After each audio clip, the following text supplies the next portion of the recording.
Hi, my name is Bibliophile Grace Oyewolise, and I just want to give my January recap of the book I had read in the month of January. Yes, I read 3 books January, and I did not read any of those my regular books that I would want to read in January this year. Not because I didn't want to read them, but because somehow I found myself doing a lot of things at the same time in January. So I had to find a way to manage my time, right? So it's 8 laws of self-mastery was the first I finished. I was curious about the book. I wanted to review it and also talk to my audience about it, because when I opened the book, I felt, wow, the words were not so much, kind of scanty, and then it had some mystery to it. So I just felt like, nice book, let me read it.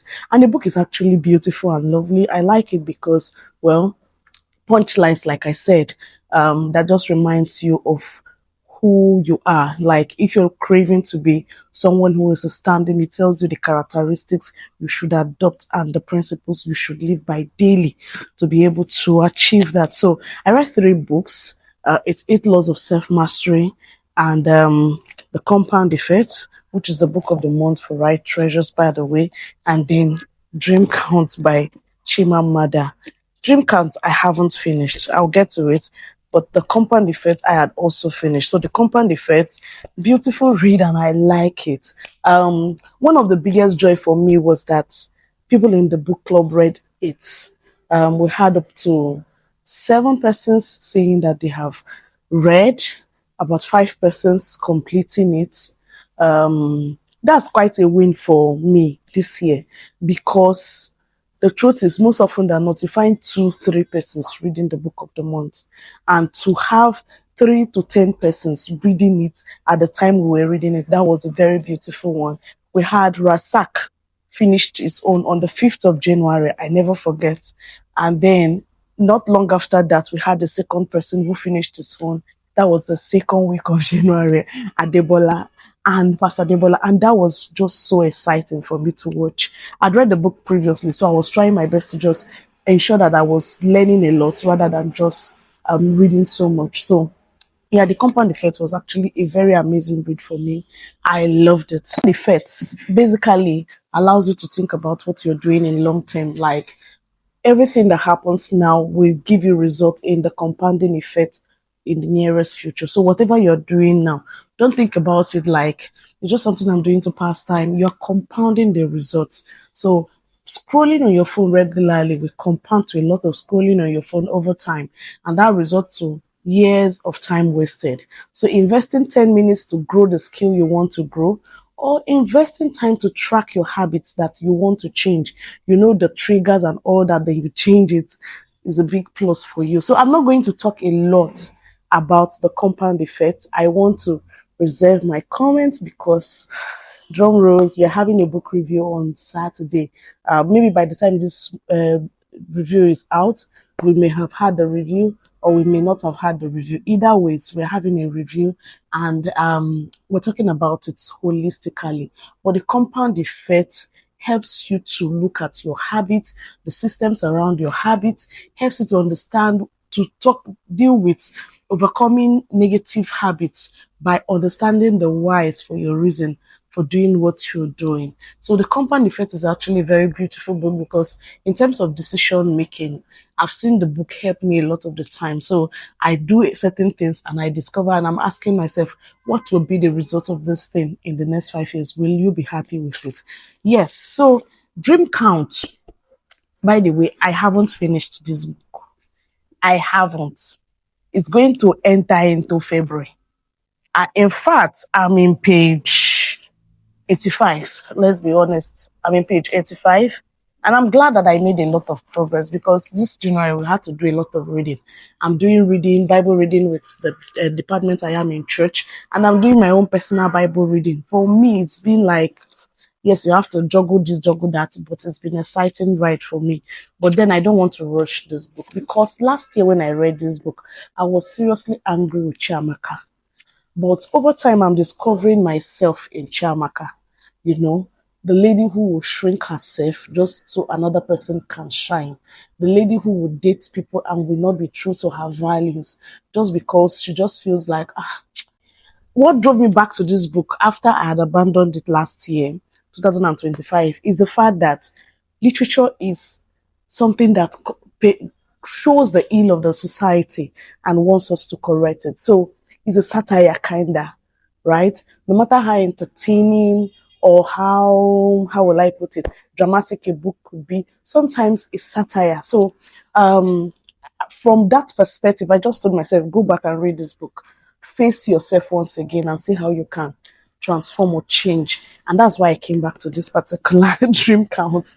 And really, I love the book.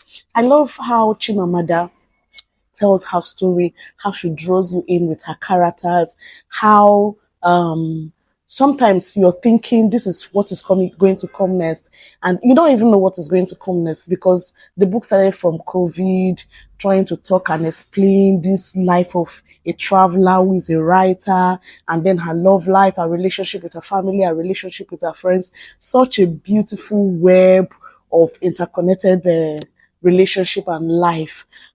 But then I don't want to talk about her Black American boyfriend. That guy annoyed me. Like, the guy annoyed me. The guy demeans her. The guy does not rate her. The guy finds every opportunity to make her feel small. But she kept on trying to adjust her reality just to. Why? Well, I didn't finish this book. And in January, I'm in page 85. And trust me, I'm going to carry this forward to February. I'm going to carry it forward to February, and I'm going to just keep enjoying myself. Um, and one of the things again that I should mention in this book is that I feel that her friends will be pivotal to a lot of the changes that would happen in her life much later. Well, you may have a better perspective because you may have read the book and you've gotten to the end. Though I felt bad that she didn't end up with Chuka. Honestly, I felt Chuka treated her well. I felt even though there was no serious chemistry that she liked, well, I don't see sounding like, okay, the sex was great. She should have stayed from this for the sex. It's very myopic way to think. For a believer, you don't even do sex before marriage. We know that. But then since she has tested the sex and it was great, why not stay for the sex? But that would have been a very stupid mindset to borrow. But since she felt it's not going to work, I think it's okay. The only thing I didn't understand was Chuka's anger and provocation when she mentioned she was no longer interested in the relationship. No, okay, just she actually tried to just be kind, nice, explaining why, but Chuka was not willing to listen. I think um I think I love her friends. I'm trying to remember the name of the one I love. Omalogo. Omalogo. I love Omalogo a lot because Omalogo challenges her, tries to bring her to her senses. The place where Omalogo challenged her that I liked a lot was when her Black American boyfriend had visited, then he had left. Omalogo just looked at her and said, "You shrink yourself for him." He said, "What?" He said, "What you are doing is wrong." He said, "But I am happy." He said, "No, it is idolatry. When you shrink yourself for another human being," I'm not saying what Omalogo said, I'm trying to explain that when you shrink yourself for another human being to shine and accept their insults because you just feel like you can't do without them or something, it's idolatry. And that really spoke a lot to me. I love that part a lot. So yes, I have decided that I'm going to take it bit by bit and I'm going to finish this. I know that a part of this book is dedicated to Omalogo and I'm looking forward to that. I hope life is kind to her and fair to her. This book is actually lovely. I love it. Last year I struggled to read it. This year I picked it up and said I'll finish it. So in February, I'm going to add this as part of the book I'm reading in February because I'm moving it forward. I didn't finish it. I'm going to add the book we're reading as the book of the month. I'm going to add a book by Debbie Macombe. I would have loved to add Danielle Steele's book because I love her realness. But in February, I want something romantic and a bit more of love and gentleness. Something with a very good happy ending. So I'm going to take a Debbie Macombe's book and I'm going to add this and that book. And then my Bible readings. It's been so wonderful reading the Bible from the eyes of Maslucado. Not really that it's explaining verse by verse, right? Maslucado just gives you a nugget for the day, then the passage of the scripture you have to read. So I'm supposed to use Grace for the Moment, a Bible for throughout the year, and I'm really enjoying it at the moment. So that's my January ride.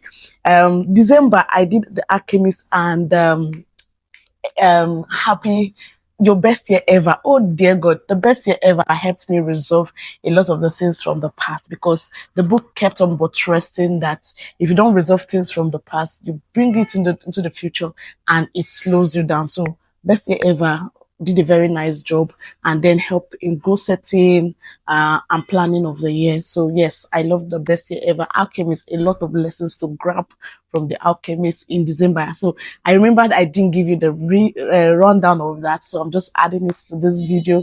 I'm looking forward to a beautiful ride and a beautiful reading experience in February. And yes, I'm looking forward to it. And this is what I want to read in February. Let me know what books you're reading in February and how your January reading was, if you can share. Thank you so much. Thank you. Thank you.